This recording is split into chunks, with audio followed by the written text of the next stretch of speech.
pelajaran matematika peminatan. Matematika peminatan. Untuk materinya? Materinya sebenarnya kalau babnya itu turunan fungsi trigonometri, tapi masuk di subbab titik belok dan selang kecekungan. Tujuan pembelajarannya yang akan dilaksanakan ini apa? Untuk hari ini insya Allah yang dilaksanakan itu untuk menentukan siswa dapat menentukan titik belok suatu fungsi, kemudian yang kedua siswa dapat menentukan selang kecekungan, baik itu cekung atas maupun cekung bawah, dan yang ketiga itu siswa dapat mengaplikasikan bentuk kecekungan fungsi pada permasalahan sehari-hari. Berarti dari pembelajaran nanti akan dikaitkan dengan kegiatan sehari-hari. Area pengembangannya yang akan dicapai nanti seperti apa yang ingin dicapai? Jadi untuk area pengembangan yang akan dicapai itu jadi siswa nanti diharapkan bisa menentukan titik belok dari suatu permasalahan, baik itu permasalahan yang langsung diketahui secara tersirat pertanyaannya maupun bentuk yang tidak tersirat. Jadi karena kan kalau misalkan dalam permasalahan sehari-hari mungkin tidak langsung tahu bahwa itu mencari suatu kecekungan atau mencari titik beloknya. Jadi di apa itu namanya, diharapkan nantinya siswa bisa menentukan dari permasalahan itu, siswa dapat melihat secara atau menganalisis sebenarnya itu tadi itu mencari apa sih gitu. Jadi mungkin dia sebenarnya sudah terbiasa melakukan itu tapi dia tidak tahu tidak tahu maksudnya apa. Maksud soalnya itu tadi seperti apa juga kadang-kadang belum tahu. Apalagi kalau tidak, misalkan kalau yang secara tersirat kan tentukan fungsi agar cekung ke bawah. Nah, nanti ada suatu permasalahan yang di situ tidak ditanyakan cekung ke bawah atau ke atasnya dan titik beloknya, tapi dari permasalahan itu sebenarnya menggunakan titik belok, cekung ke atas dan cekung ke bawah. Kalau strategi yang akan disiapkan ini apa aja? Jadi nanti penggunaan media PowerPoint dalam pelaksanaan penjelasannya dan juga sambil saya menjelaskan seperti biasa di papan tulis. Kemudian nanti anak-anak saya kasih permasalahan berupa soal yang di situ baik soal yang ada bentuk secara tersiratnya maupun yang tidak tersirat. Jadi bentuk aplikasinya. Berarti medianya nanti menggunakan PowerPoint, kemudian apakah nanti ada seperti pengelompokan atau penugasan secara individu atau seperti apa? Jadi untuk yang hari ini ada pengelompokan saja. Jadi nanti dilihat di kelas itu ada berapa siswanya, mungkin 2 atau 3 orang nanti kita kelompokkan. Terus kemudian saya beri tadi permasalahan berupa soal, baik itu soal yang langsung diketahui tujuannya apa, sama yang satunya itu soal yang lebih rumit, yang bisa membantu anak-anak untuk bernalar dari permasalahan tersebut. Akan diajari untuk mengasah. Terima kasih ya Bu ya, semoga sukses untuk acara hari ini. Acara hari ini dan anak-anak kami semua.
belok dan selang atau interval kecekungan fungsi.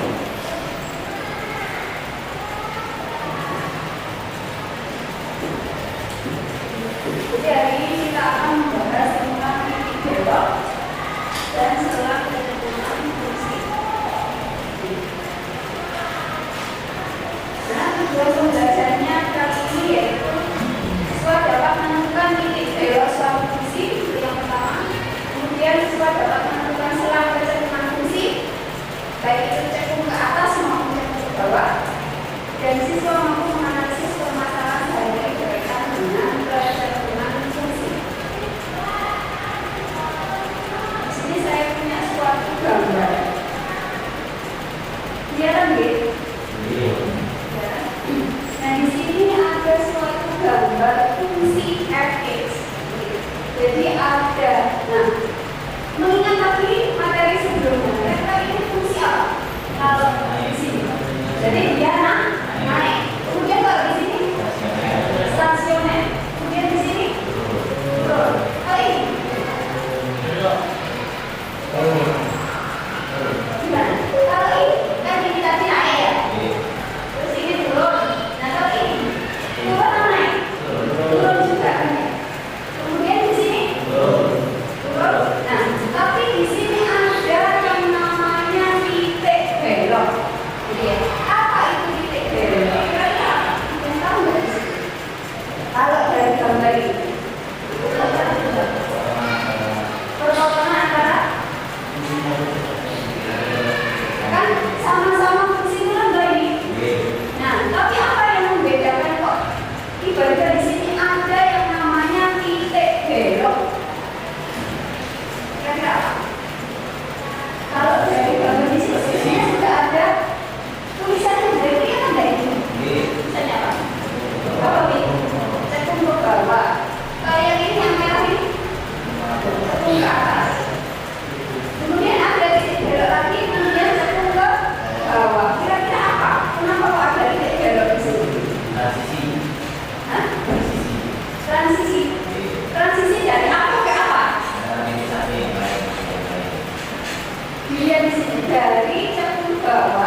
cekung ke atas.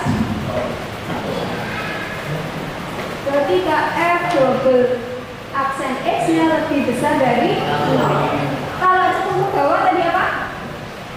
F double aksen X-nya lebih besar dari 0.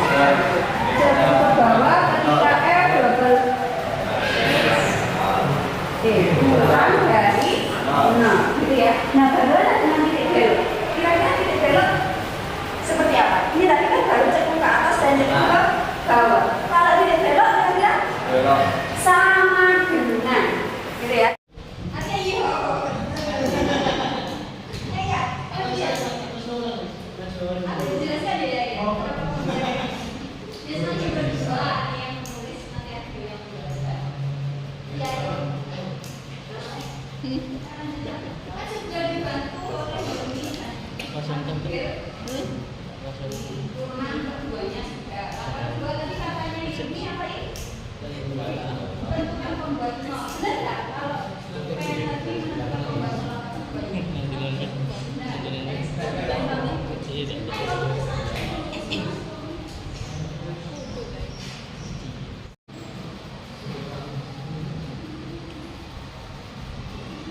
Jika ingin menentukan titik dalam suatu fungsi, maka kalian jangan menggunakan F aksen X atau F double aksen X-nya. Gunakanlah yang ini. F sama dengan sin X plus cos X. X-nya yang kita ketahui gimana? X-nya adalah 135. Cos 135 sama dengan sin 135. Semua sin dikatakan kosong ini ada di kuadran 2, maka hasilnya akan positif. Dengan angka 2, dan ini hasilnya dibagi plus ini dengan angka 2. Hasilnya sama dengan 0. Ya. sudah? Kita tunggu. Titik belok. Titik belok 0 kan? X-nya. Oh, titik beloknya. Titik beloknya ada di persamaan X, Y. Di yang ini, X itu yang itu, berarti titik beloknya ada di 135,0. Oke, ya. Kita beri plus buat aku. Oh. Jadi apa yang membedakan penyelesaian atau langkah-langkah penyelesaian cekung ke atas dan cekung ke bawah serta titik belok? Jadi kalau pada titik belok kalian tidak perlu menguji tanda, nggak perlu membuat garis di tangan, betul ya? Jadi sampai pembuat 0 kemudian tentukanlah fx-nya di x yang sudah kita dapatkan, betul ya? Jadi di sini sebenarnya sedikit kurang, ya.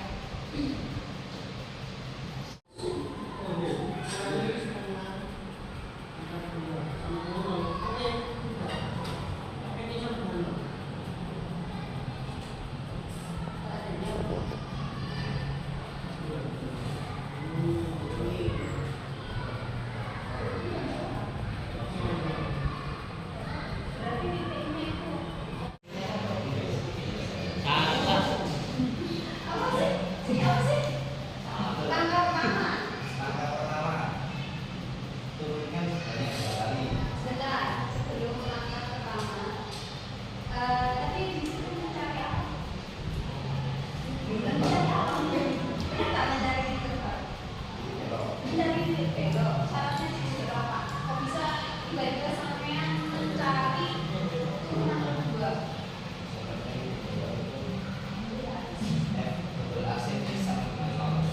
Makanya butuh yang namanya selanjutnya apa? Yang kedua kira-kira apa? Dengan pembuat nol. Siapa yang mau membuat nolnya sampai habis boleh? Bisa sampai belum? Sudah ketemu nggak? Nuhun, Bu. Sudah. Itu diberi perasaannya.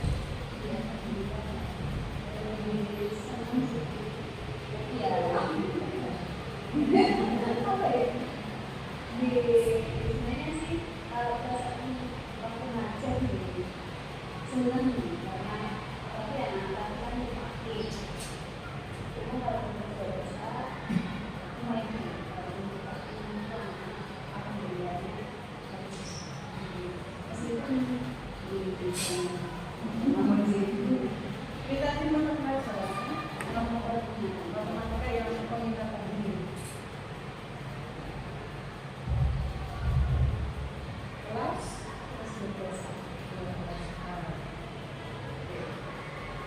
Kalau pesan dari anak Mas Bimo tadi ketika mengikuti pembelajarannya seperti apa?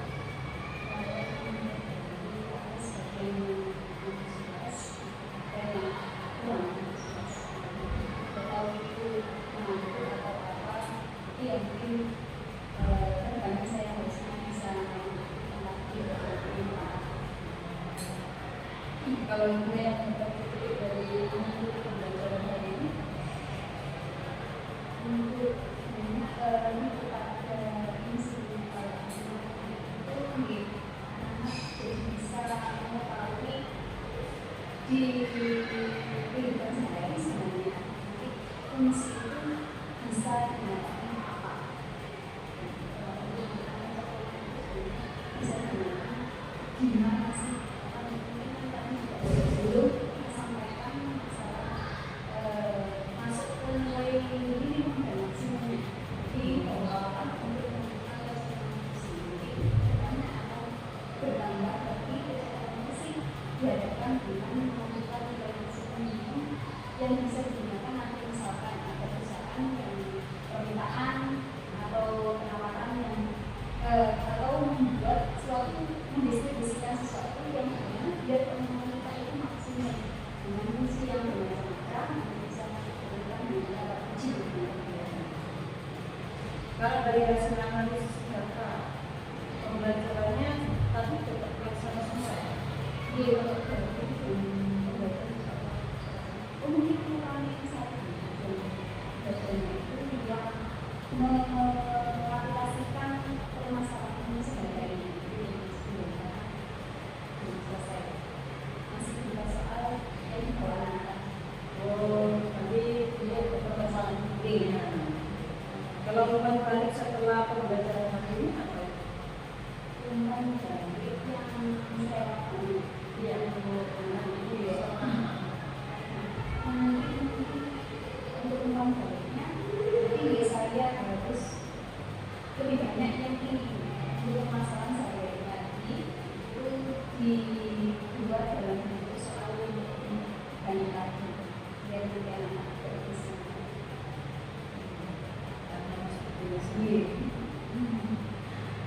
untuk rencana selanjutnya dalam mengembangkan si pembelajaran ini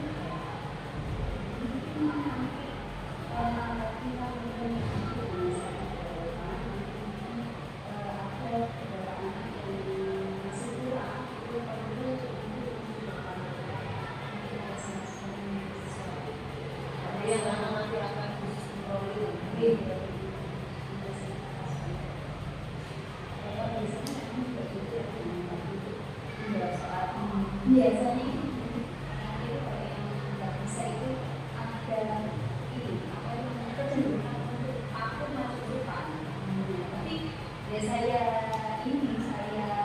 kode dia nanti diajar di depan jadi biar ini berani